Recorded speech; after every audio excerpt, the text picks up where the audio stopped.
I would say that we've been deployed approximately 35 to 40 times. We've done 9 warrants just since January. She's actually been deployed about 19 times. She's found something on every deployment. We have done just under 40 search warrants. I would say her success rate has probably been about 95%. Some of the times where she doesn't find a device, it would be a search afterwards, so there's nothing to find. Out of those 9 warrants, he's found approximately 30 devices that were concealed. They were definitely missed during a manual search, so he was able to go back and get those. And from the 9 search warrants, there were 7 arrests that came out of it. I'd say we have done 30 to 50 search warrants with him. That's just search warrants. We also do searches for the correctional facilities as well.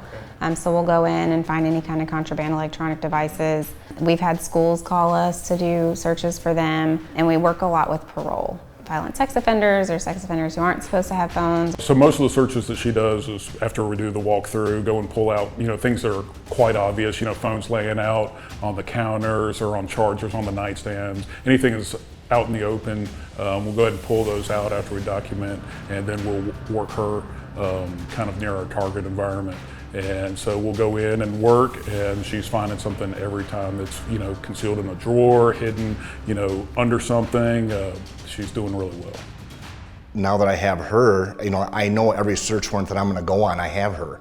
So that's just that extra security blanket, knowing that we did everything that we could possibly do to make sure that we collected and confiscated everything that's possible. The materials found on some of the phones have been able to help identify victims. I would say based on our cases, at least 95% of the cases end up with an arrest. Most of the cases she's involved with deal with child exploitation, mostly the distribution of child sexual abuse material, CSAM. We find items on every search warrant. I've found items that have been as old as a flip phone, all the way down to a micro SD card, which as you know is the size of your pinky nail, but can hold up to a terabyte of data. That's hundreds of thousands of images and hundreds of thousands of videos that could have possibly been left on scene. How many pictures and videos of a child could that micro SD card contain? And if you miss that, how many kids are exploited time after time with that device?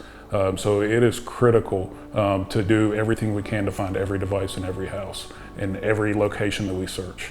And these dogs, being a force multiplier, help us do that more thoroughly. It's just another great tool to have. You go through there and you know what you're looking for. You try to find the items to take out, but how much stuff has been left behind in the past? And with having Mo there by my side, and we send him in after the search, he's just coming up with new devices that we've never seen before and finding them in different places to be hidden.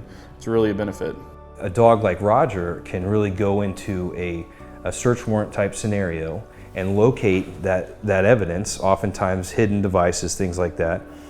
We make the arrest, we file the case, we have that evidence, then we can take it to the defense attorney and say, hey, this is the hard evidence that can potentially go in front of a jury. Here's an opportunity for your client to plead guilty and have that mitigator of taking responsibility. That way we don't have to then put a traumatized victim or witnesses through a trial, and that's often the best outcome, is to get that guilty plea without actually having to go to a trial, because the evidence that dog helped find is so compelling that a defense attorney can tell their client, hey, you're looking at a conviction here, you might as well plead guilty and take your chances at sentencing. It's so important that we find everything. The question that's always lingering is, did I get it all?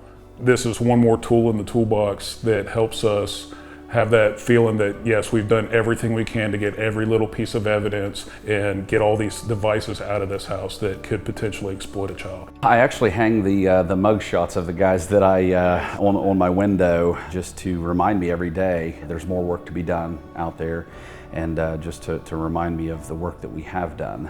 Looking at those photos in my mind, I would probably say we have approximately 20 arrests, and all of those have either been pled out or with convictions. We're going to find the cell phones, we're going to find the laptops, we're going to find the things that are in plain view or easily hidden. But why in the world would you look under a desk to see if there's a micro SD card taped underneath it, or there's a cigarette lighter or a screwdriver that's sitting on the desk? You're going to bypass it because we're not collecting cigarette lighters or screwdrivers. The dog comes in, and when they alert on something, now you got to start thinking outside the box. I don't see something here, but the dog is almost always right. Trust your dog. And now you got to be like, oh, hey, guess what? It isn't a cigarette lighter. It's actually a USB drive. And the same thing with the screwdriver. So it's hard to imagine that we did it without them before. Just going into a laundry room, you would think that it's not a whole lot of things in there, right? And Mo indicated in an area that I asked some investigators, I said, will you go check that out over there? And sure enough, there was a couple tablets that had been hidden in a box in there. So it was funny to me. You don't think of a laundry room as a place to hide stuff. It's around the detergent and the fabric softener sheets, but sure enough, there were devices in there, and we probably never would have looked there, and he led us right to it. This room had already been searched, and it was very clear that it had been. So I took Nyland in there to do a secondary search, and he indicated on the dresser, the top drawer.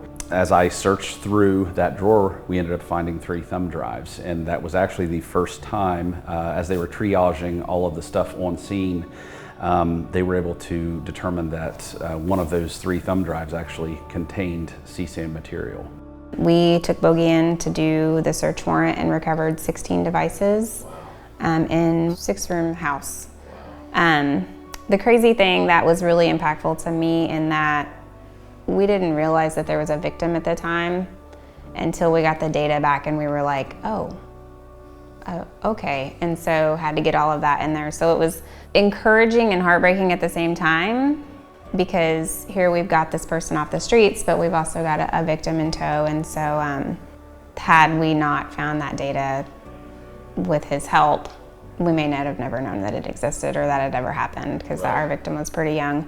It's one thing to maybe find somebody who broke into a house, or get somebody's weed eater back, but to save a child or multiple children, you just never know how many, is just the best thing in the world. So we went that night, and there ended up being it was 3 siblings, I believe, 3 or 4 siblings in the house that were all actively being abused by the father figure in the house. And one of the children was actually there on scene, and it was the youngest child. And they found out that the father figure in the house had pictures of them, and they didn't really understand what that even meant. They just knew everyone in the house was upset about it. And the whole time, this child is crying and looking at me and saying, why does he have pictures of me? Why does he have pictures of me? I can't answer that question. They're showing May their toys, and she's just sitting there next to them, and they turn around, they put their arms around her and just lay on her like that and said, I love you so much, May, you're the best dog ever. And I was like, dude, I got like right now, I get choked up every time I think about that. And I just had to turn around. I was like, whew, I'm glad you're here right now, May, because I need backup. But that's the most powerful thing I had ever seen at that time with her, and that continues to amaze me. As amazing as finding the devices is, as incredible as that is, I love that. You can imagine the work that we do and the things that we have to look at, and just even hearing the stories from people about what's happened to them. I have used Sandy in multiple victim and even suspect interviews, child forensic interviews, and it's been invaluable. I've had victims tell me their stories, and they've told me that afterwards, that Sandy being in the room had made it so much more comfortable for them to tell me about what happened to them. You deal with a lot of the dark, you deal a lot with the worst things that you can imagine in the world, and having that partner there is, it's career changing, and it gives you that little bit of extra life that pushes you to be able to do this thing a little bit longer. Budgeting and funding is we're always on the edge of our seats about it, because we never know. We never know, are we gonna have the same budget? Are we gonna have to cut? But there are a lot of devices that come into our unit and are very prevalent in cases because of what he does. We're a very lucky agency to begin with the resources we have, but having these dogs provided by, our rescue, it starts here. It starts on the home front. We don't want to see it anywhere in the world, but we definitely don't want to see it where we work every day, where we raise our families, where we go every day. So the support we're getting from organizations like our rescue is a super significant impact to helping us do our job. I think last month we were pushing 1,000 cyber tips or something. So it can be very overwhelming, and you can think, well, I'm just a drop in the ocean. I don't matter, but you do, because we're on a mission to save children. So anything counts. Any little bit towards that matters.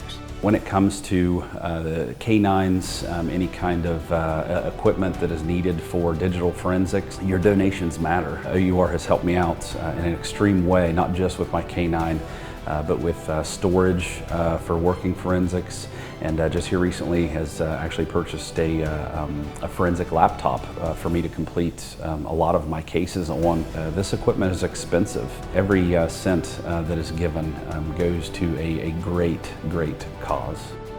We're all asked to contribute to things, and we never really know where that money goes. I can assure you that that money goes to good use here, because the work that we're able to do, it not only takes a special person, but it takes a special canine to go in and out of search after search after search. And the people that work with these dogs care about them. Your money is going towards something it's awesome. I really appreciate everybody that has a part in OUR. You know, through donations to our rescue, it makes these things possible. Arwen is making an extreme difference for the state of Oklahoma and all the jurisdictions that fall within there, and she's going to do great things in the future. And all that was made possible because of our rescue. I'm telling you, my department wouldn't have paid for it, period. And if my department's not going to do that, I can't imagine how many others wouldn't. What we wouldn't have if it wasn't for OUR.